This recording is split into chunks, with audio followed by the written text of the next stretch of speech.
உங்கள் தந்திவன் தொலைக்காட்சியில் சாணக்கிய தந்திரம் தினமும் இரவு 8 மணிக்கு காண தவறாதீர்கள். சென்னையில் தொடர்ந்து மழை பெய்து வரும் நிலையில் மாநகர பேருந்தில் வடிந்த மழைநீரால் பயணிகள் அவதியடைந்தனர். சென்னை எண்ணூரில் இருந்து வள்ளலார் நகர் வரை செல்லும் மாநகர பேருந்தில் இருக்கையில் மழைநீர் கொட்டியதால் அமர முடியாமல் பெரும் அவதியோடு பயணிகள் பயணித்தனர். இது தொடர்பான காட்சிகள் சமூக வலைதளங்களில் வைரலாகி வருகிறது.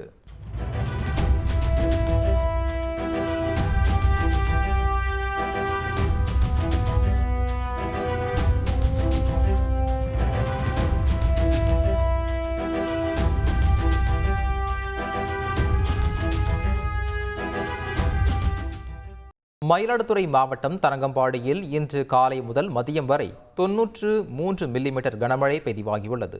தொடர்ந்து மழை பெய்து வருவதால் தாழ்வாக உள்ள பல்வேறு பகுதிகளில் மழைநீர் தேங்கியுள்ளது.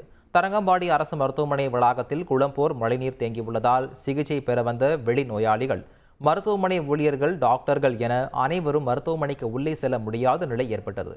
இதனால் நோயாளிகள் பெரும் அவதிக்கு உள்ளாகினர். பேரூராட்சி நிர்வாகம் மருத்துவமனை முன்பு தேங்கியுள்ள நீரை அகற்ற வேண்டுமென பொதுமக்கள் வேண்டுகோள் விடுத்துள்ளனர்.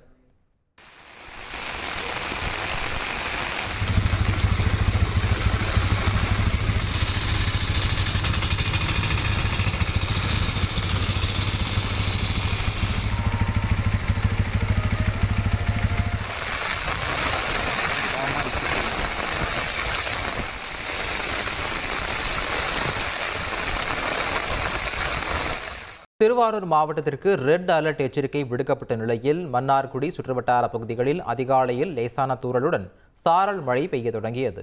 காலையில் தொடங்கி 5 மணி நேரத்திற்கு மேலாக பலத்த மழை பெய்து வருகிறது.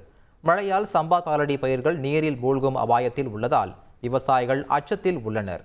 மன்னார்குடி, நீடாமங்கலம், கோட்டூர், வடுவூர், எடமேலையூர், பெருக வாழ்ந்தான் சுற்றுவட்டார பகுதிகளிலும் கனமழை பெய்து வருகிறது. விழுப்புரம் மாவட்டத்தில் கனமழை எச்சரிக்கையை தொடர்ந்து அங்கு முதலமைச்சர் தலைமையில் நடைபெறவிருந்த அரசு நிகழ்ச்சிகள் ரத்து செய்யப்பட்டுள்ளன. நவம்பர் 28, 29 ஆகிய தேதிகளில் முதலமைச்சர் ஸ்டாலின் தலைமையில் அரசு நிகழ்ச்சி மற்றும் கள ஆய்வுக் கூட்டம் நடைபெறுவதாக இருந்தது.